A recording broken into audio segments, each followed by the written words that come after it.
上幾段片同大家遊山，今次呢，想同各位換水。今日我哋由港鐵嘅寶林站經寶林村去小夏威夷徑同埋瀑布。唔入村嘅話呢，都可以喺外圍行。但入咗村呢，我又見到一座幾有特色嘅建築物喎。大家估唔估到係乜嘢？睇下。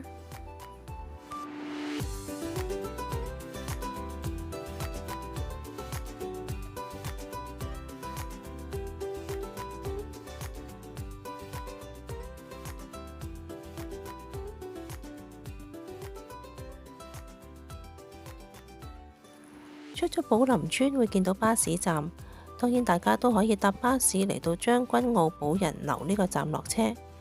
我哋直行喺前邊嘅右手邊呢，落隧道，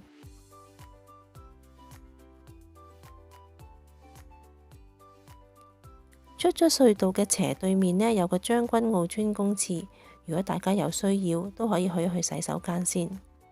再行前一陣就會見到小夏威夷徑呢個牌㗎喇。由寶林站行到呢度呢，大約15分鐘嘅時間。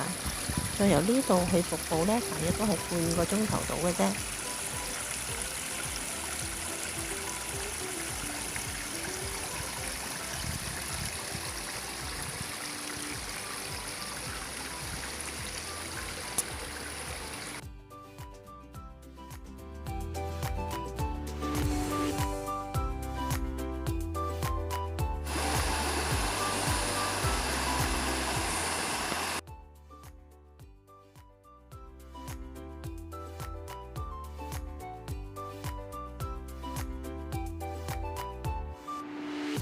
大約25分鐘嚟到呢個分叉位，我哋向左邊澳頭嘅方向，再行大概5分鐘就到下游嘅連苑台瀑布㗎喇。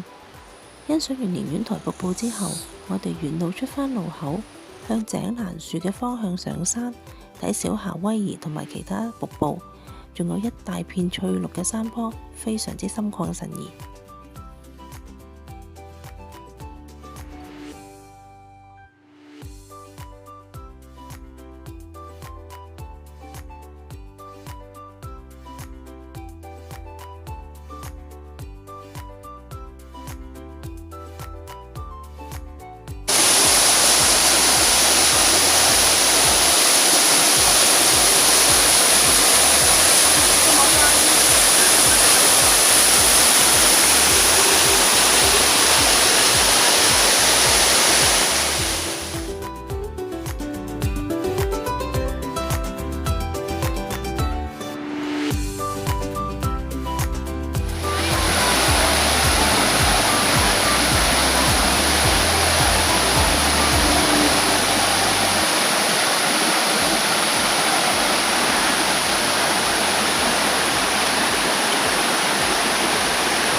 由分叉口大約行35分鐘，經過清澈嘅瀑布流水、翠綠嘅山坡峻嶺，我哋就上到嚟大路。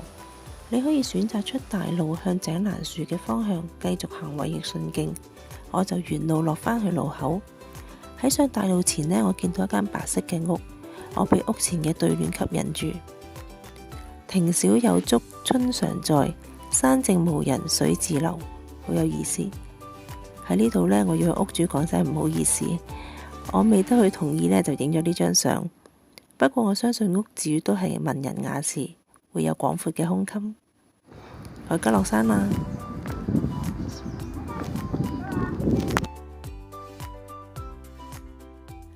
又行返出分叉口，可以沿頭先喺港鐵站上嚟嘅路落返去。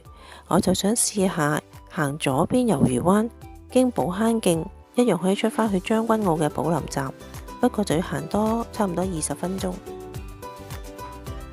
好啦，我哋下次見啦，拜拜。